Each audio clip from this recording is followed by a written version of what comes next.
Okay, cool. All right. And this So we're live now. Oh, okay, cool. Yeah, good evening. Good evening, everyone.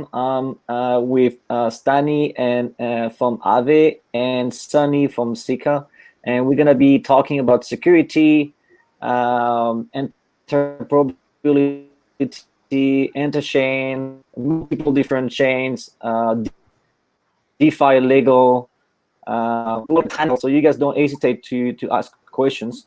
So my name is Julien Bouteloup. I'm the founder of Stake Capital, and I specialized in liquidation, market maker, arbitrage, flash loan, and a few different things like that. Stani or Sunny, do you guys mind introducing yourself? yeah, sure. I could do a quick introduction. So I'm Stani. I'm the CEO and founder of Aave.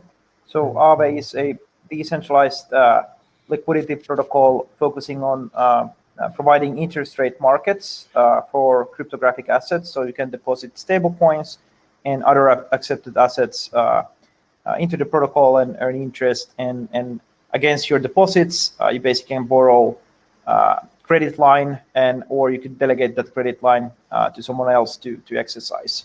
And we started building Web3 kind of like a finance 3 years ago with a project called ETHLend, short for Ethereum lending. And it was first lending protocol in Ethereum, on-chain protocol.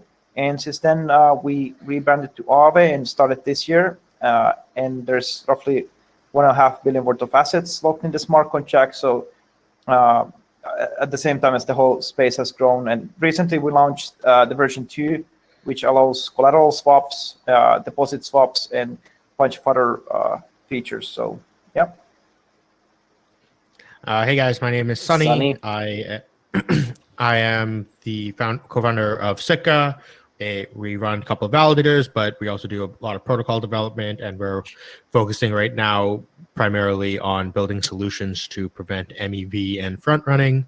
I gave a talk on it yesterday, and then I'll be talking again on it today. At the end of the day, on a interview there. So yeah, if you're interested in that, check those out. Cool. Thank you guys.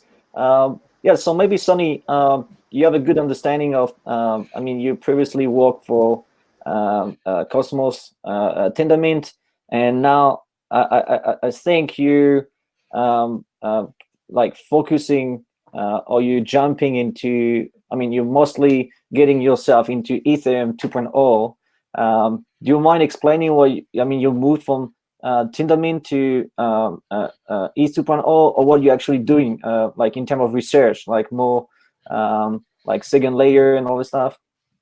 Yeah, so I mean, so I'm not jumping into ETH 2.0 development, and I haven't really left Cosmos. I did leave the like all in bits development team back in July or August. I kind of wanted to take a little bit of a break from crypto, and I was like kind of doing some other stuff here and there. But you know, crypto will always drag you back in. You can never leave. So you know, basically about 2 or 3 months ago, me and my co-founder Dave, we both went full-time into Sikka, and we've been, you know, continuing to run our validators with Sikka, and so we're still like, you know, active in the Cosmos community. We just got a grant proposal from the on-chain community pool last week to develop some governance features for the Cosmos Hub. Well, you were the one that introduced the 0% fees for running a validator. Yes, that was yeah. So that last year, I mean, we've had 3% fees since over a year now. So you know, it's been a while since we've had the 0% fees. But when people were saying that validators need to set up the fees to maintain the security of the network, and not having like centralized power in centralized exchanges, then you did the opposite. You want the opposite, and then the community was, I mean, community of builders or validators were criticizing you because you were getting a lot of voting power. Obviously, the users, they were very happy, but people building the network were not so happy about you guys doing 0% fees. So we made a signaling proposal on the Cosmos Hub asking people, hey, are 0% validators harmful to the success of the network? And the governance of the network basically signaled to us saying, yes, we think this is harmful, and so we increased our fees away from 0%. Okay. But yeah, so but back to the development stuff we're doing. So what we're working on is that MEV, like we're using a technique called threshold decryption, and building it into Tendermint Core in order to stop front running from happening. And so this Tendermint Core solution, you could use it with Cosmos chains, obviously, because most Cosmos chains use Tendermint Core today. But you could also use it for other blockchains that can leverage Tendermint Core. That includes roll-up platforms. Currently, most of the roll-ups today on Ethereum are run by like central operators, and so the roll-up side gives you security, like for like safety, but it doesn't. But you're still like completely centralized when it comes to liveness and when it comes to censorship and like front running and stuff. And so the idea is, hey, use the security of roll-ups, but then with the liveness and censorship protection of our modified Tendermint Core. And so, yeah, I think this will be a huge benefit to like the roll-up ecosystem on Ethereum. Basically, you're basically trying to put me out of job, and yes, I am. I think that. I mean, if I tell you that I have access to 7.5% of the entire Ethereum mining power, so basically, what you're trying to say that I won't be able to. I mean, I can just send a transaction to a miner, and then the miner will put the transaction before it hits the main pool, and then you won't be able to see the transaction. So I'm very curious. I'm very curious how you're planning to build a non-front running system. Basically, essentially the gist of it is that all transactions are encrypted before they hit in the mempool, and only once they're added to a block, then they're decrypted and executed. So that way it's impossible for you to look at like, oh, look, this is the transaction that's coming in. Let me design a transaction to front run it. Oh, I see. So it's even better for me because I can actually encrypt my transaction and send it and still front run other people that I feel they're doing something. You can encrypt your own transactions, but their transactions will be encrypted as well. So yeah, you're bypassing somehow, yeah. Yeah, so it's like it's hard to front run someone else because you don't know what the data of their transaction is. You don't know what they're doing. Yeah, and that's only one of the solutions. On top of that, we also in the talk yesterday I also mentioned two other solutions for like order transaction randomization. So like once all the transactions are in a block, we use some sort of on-chain randomness to randomize the order of all the transactions. But you could still front run the transaction before it actually hits the block. No? Are you saying that? No, but you can't read it. It just looks like a messy set of bytes to you. You don't know what the transaction is doing. So how are you going to front run it? But then if you only have like private transaction, then you need the dApps, for example, like Uniswap, Aave, or Curve to actually sign it. No. No, this is all done at the client level where my wallet just encrypts my transaction and sends it. And then the blockchain decrypts it. It's not dApp specific. It's done. And using like this piece, whatever you're building is actually adding security to Ethereum. Correct, because there's actually this claim that MEV is actually leading to instability. So Charlie Noyes gave a talk yesterday about how MEV contributes to consensus instability, and so by reducing the MEV, you actually can reason better about the consensus protocol. I see. And how can you? So if we have like interchain and if we have like multiple chains, so for example like Ethereum, Cosmos, Polkadot, Solana. Then how can you make private transaction between each other, like having bridges and all this stuff? Will be possible as well to? So all the transactions are not private. They're only private in the mempool. Once they've made it onto the chain, they're unencrypted, they're decrypted and executed. So once it's on the chain, all transactions are visible. Yeah, I got you. Do the miners know what they're what they're basically putting on the chain? No, they can only see the fees and the gas. That's it. Okay. Is it an issue that they're putting stuff that they don't see? It doesn't matter, I mean, right? Or No, I don't think it wouldn't matter as long as they get the fees for it and then they get the gas for it. It's good for them. Yeah. It's interesting because like now kind of most of the miners are blind. They just confirm transactions and some like monitor and try to front run. So for me, it kind of makes sense. I think like I haven't looked into it and I'm not sure how they're doing it, but I think 1inch they introduced private transaction. So now you have a feature for private. So what they do by private transactions, 1inch, is they just created partnerships with certain miners and they just send them the transactions directly and don't propagate it in the pool. But they have by you being a 1inch user, you have no guarantees that the miner that 1inch partnered with is not just front running you. Yeah, obviously, and also like 1inch, if it's not directly using the smart contract, they could just like use the front end and then monitor your transaction and then exactly. Yeah, it makes sense. Yeah. So in terms of like, how far do you think we are from Interchain in Cosmos? Like, do you think like I think there was a testnet like a couple of weeks ago. As usual, it was really difficult to understand the goal of the testnet. And where do you think we are there? Like, do you think like Cosmos would be the first chain to actually build interoperability and then be able to bring Polkadot, Ethereum, Solana all together, and then we can increase liquidity for Aave, for Curve, and more volumes, more fees, more users? Yeah, I think that, so when you say Cosmos is the first chain, I would say that the IBC protocol is going to be deployed very soon. I'm not actively working on it myself. In a blockchain, very soon. It's like 2, exactly. like 2-3 years or something. I don't know. I think maybe probably within.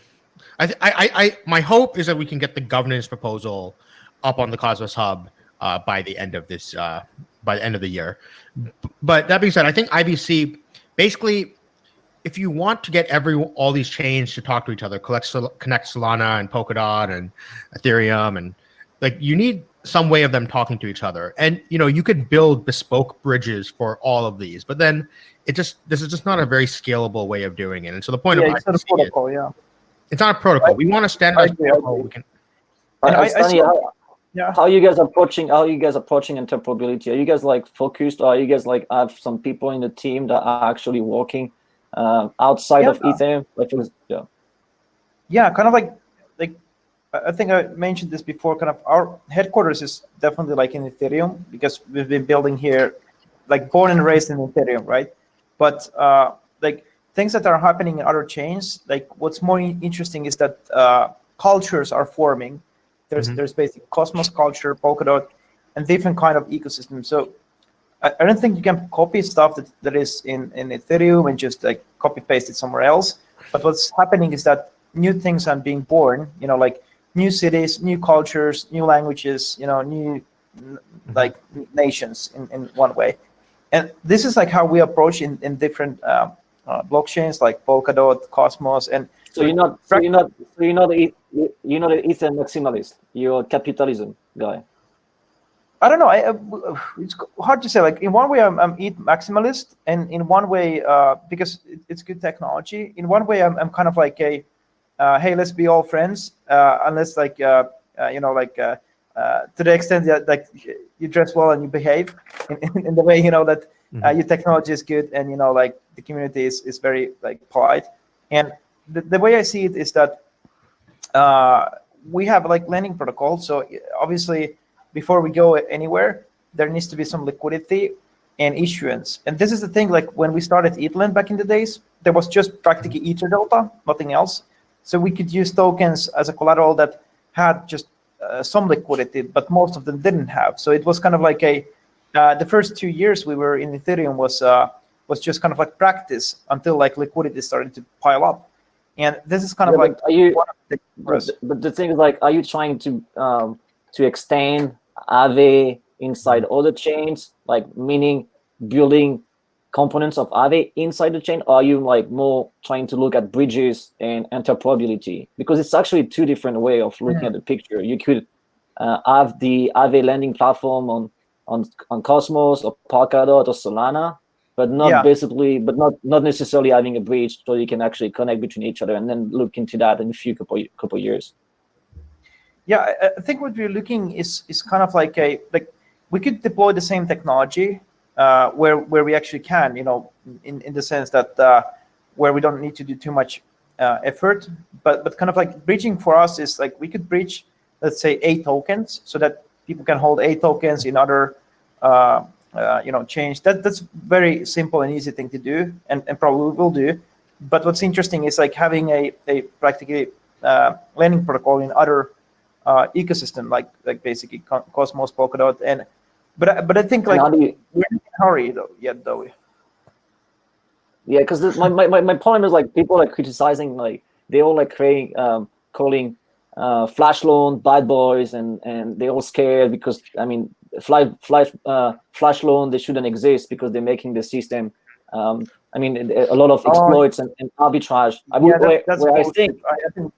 think like actually flash loan are actually a great tool. But the question is, if we can actually secure Ethereum, which is mainly driven by DeFi Lego, how could we actually secure Interchain or Interoperability when we have 3 or 4 different chains? It might actually kill Ethereum, or it can be a chaos because you could have different attacks on different places. What do you think, Stani, on that? I think the amount. Oh, God. Yeah, go ahead. So I think this is really like what I think Charlie talked about yesterday, and where the Ethereum is maximally permissive, and so the amount of like security, attack vectors you have for something on Ethereum is not made any worse by like being able to talk to another chain, because there's just Ethereum is like, hey, we have no rules on composability whatsoever. Do whatever you want. And so having a Cosmos chain acts as a certain like middle ground. Bitcoin's like, oh, no composability whatsoever. We're like just doing our own thing. Cosmos, it's like you can have your own thing, and you can have like some levels of composability. It's like you can choose how much composability you want, and that composability comes with like trade-offs, right?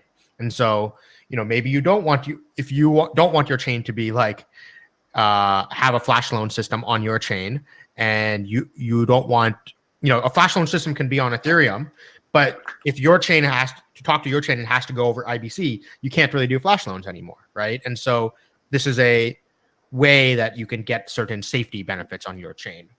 Well, you can do flash loan on IBC. No, it'd be kind of difficult because flash loans heavily require a synchronous atomic protocol, right? And IBC, any sort of cross chain, has to by definition be asynchronous. The same reason you can't do a flash loan across ETH2 shards, because that communication also has to be. Well, you can do a flash loan on Parachain, for example, as well. Yes, you could. And you could do a flash loan on an individual chain, but it's very difficult to do a flash loan across chains. Yeah. Yeah, I like I actually wrote a paper. Me and my friend, we wrote a blog post on flash loans back in like 2017, and we like it was sitting in our Medium drafts because we wanted to draw a diagram for it, and then we never actually ended up drawing the diagram, so it was just sitting in our Medium draft. And then beginning of this year, when all the flash loan stuff started, I was like, hey, didn't we like write this like a couple of years ago? Maybe. I mean, it sounds like Larry saying that he had Bitcoin in 2001 or something. Yeah, that's fair. There's no way of proving to you. I mean, you can see on the Medium timestamps, but yeah, you don't publish it. It doesn't mean anything, right? Well, you could. Yeah, you could actually. Yeah, do it. Then if it's not on chain, then it's not true, man. Yeah, if it's not timestamped into the Bitcoin blockchain, isn't even real? Are you still a Bitcoin maximalist? I am from an asset standpoint. Okay, I think Bitcoin is an interesting financial asset that has found product market fit. I think Ethereum is the coolest development platform that has found product market fit. I don't think Ether as an asset has found product market fit. That's just my personal view. It is now, since we have, soon we have the staking, proof of stake, then ETH is an asset. Once it has staking, then I think ETH has it's more similar to equity in the platform that is the Ethereum computer. Meanwhile, Bitcoin is just this like digital gold thingy mabob or whatever. Well, I call it like Bitcoin. It's like gold, but gold for Web3. It's a reserve of reserve of asset. So I wouldn't call myself like a Bitcoin maximalist in the sense like, oh, everything else is a shitcoin. I just think that everything has its own like. I feel stuff like ETH and I remember if I can say, I remember like I think it was like 4 or 5 years ago when I first met you. You said, I don't know. I'm involved in this space, but I only believe in Bitcoin. That's it. What I meant was I only really believe in Bitcoin as like the blockchain native money. And when I first joined Cosmos, I was like, hey, I think Cosmos is going to be the way to build an application layer for Bitcoin. So Bitcoin is going to flow off the Bitcoin chain and onto these like applications on Cosmos. I think Ethereum is actually building the ecosystem. The only way you can use, that's my vision. How you can use Cosmos, Parachain, Polkadot, Cosmos. Keep in mind, when we started this Cosmos vision, Ethereum was so young at the time, right? Like Cosmos and Ethereum sort of like were born together, and Ethereum just like iterated way faster. Not entirely true, because Ethereum was already live, which is different. But like when Tendermint and like Cosmos was like starting, like when Tendermint was starting. One interesting point is that basically, Ethereum wasn't then congested, in the sense that when this congestion started to come up, and basically then people started to think, okay, how the fuck we deal with this, like, congestion, and, then the ideas of like, you don't need the whole network security. And that leads to the Bitcoin discussion, because like what you get in Bitcoin is the security. Like if you want like very much security, there's Bitcoin, and the application is payments, and then you basically have Ethereum, which allows you quite a lot of things, and the security there, but not all application needs to be on every single transaction scale in that secure form. And this basic idea came that you, at least to me, that actually you don't need the whole security to verify some kind of transaction. And probably going further for the time, it will become more like realistic that, okay, you don't need actually to have whole network security for, let's say, NFTs or some other parts. I understand like finance, decentralized finance, you need security, but not in all cases. If you mess up internal accounts, you don't. Exactly. I think that's the reason. I think for me, the architecture of Ethereum is pretty strong, because you don't actually. It's very componentized. It's a few different components. If you want speed, then you can have speed. If you want security, then you can focus on security. If you want like very cheap, then you can focus on cheap state channels or whatsoever. But the problem is it's like, for example, the threshold decryption stuff. Let's say my application really wants threshold decryption, right? And like, because I want no front running on my application. Once again, we mentioned it's very hard for me to upgrade the ETH2 base layer to add this feature.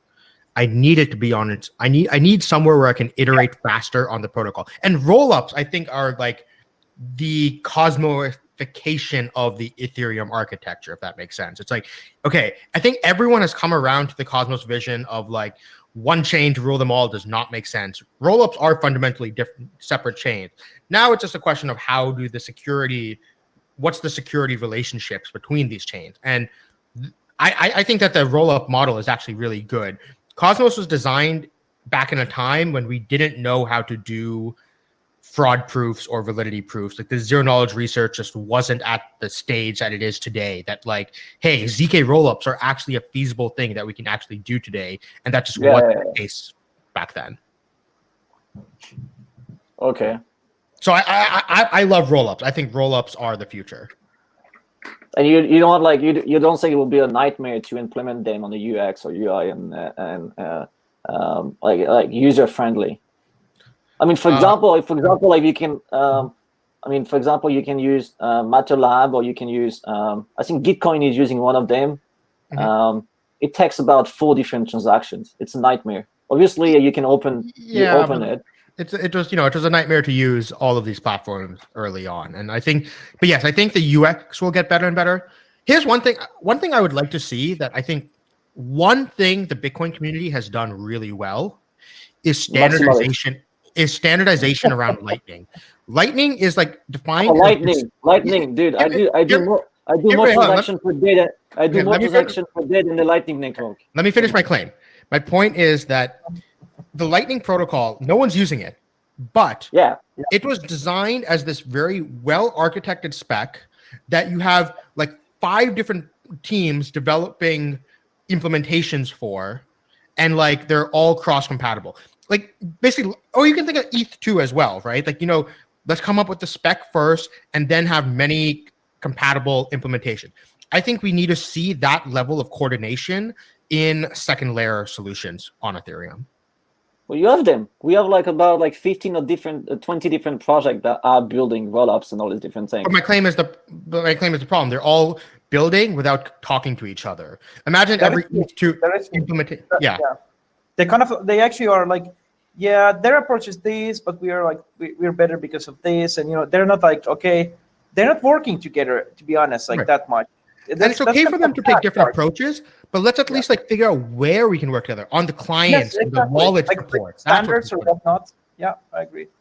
I think, for example, the problem I see is for example, on Curve, because I'm inside the team as well, is we've been looking at layer 2, but the issue is I think, and you guys Aave probably doing the same, or a Compound or Uniswap, is basically which one to choose, because as soon as you choose one, you have to bet that the liquidity will be there until people build bridges between those different layer 2 solutions. So that's a real nightmare, and I think we haven't solved this problem, and we might actually isolate the liquidity in one of a different. So when we're building multiple different blockchains inside layer 2 that might not be able to talk to each other. Which is where IBC comes in, right? When we need layer 3. Layer 3, exactly, layer 3, something that can actually abstract the complexity and then just tap into one liquidity pool. But so exactly this is where IBC comes in, right? That's our entire point. Where standardization. Okay, like you said, how do you move tokens onto the different rollup platforms? Each of them have their own custom way of doing it. So you see the success of Cosmos and Interchain inside Ethereum as being the nice. That's cool. So what happened? What happened to Atoms?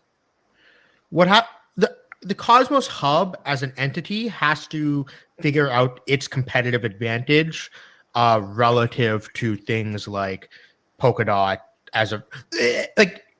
basically the Cosmos Hub. What it needs to do is figure out what do we as a chain, what services do we provide to other chains, and I think shared security is the one that Polkadot goes for. Maybe the Cosmos Hub wants to go for that as well, and maybe there's. I don't know. I personally don't like the Polkadot shared security architecture. I think we can design a better one. And Polkadot is good for making a token that is worth a lot of money. You can make a lot of money, Yeah. Polkadot. So I think the success of Cosmos and the success of the Cosmos Hub are pretty independent. And I actually don't like the fact that they have the same name. It's very, very confusing. Which is very bad what you're saying, because you want to have the same relationship if you want to make a success on the Atom price, no? I'm saying that I want to make a success on Cosmos, and I also want to make a success on Atoms, but these are two independent things. And what I'm saying right now is I see that the Cosmos vision I'm very certain on that it is going to be successful. So Atoms and the Cosmos Hub, I am I don't know yet. I think the Cosmos Hub has a lot way to go. If you're still a big fan of Bitcoin, you should be a big fan of Solana, right? I mean, Solana- Julian, I think you should be a Solana- big fan of Solana because your entire claim here is that you're worried that liquidity is going to fragment, and that happens in a sharding ecosystem, right? And so, if you want to avoid that, but you still want to scale, then you need to go the Solana approach. Yeah, I like it. I mean, GPU mining for me, like a lot of power, it's good, you know. All right, guys, we need to transition to the next session now. Oh, we have some really? questions. Yeah, we had some questions actually. But we're out of Let's go. time, unfortunately. Just one question from the audience will be great, no? Okay, one question. Let's do this.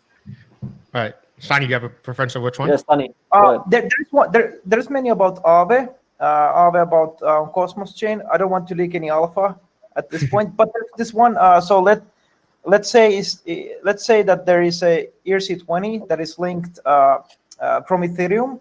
So what will be some challenges to link the new chain to its own past history on the ETH mainnet? So let's say, I don't know what is the idea basically, that if a token or a smart contract has history, how to link it to let's say into side chains, I don't know, oracles or whatnot, but that's the question.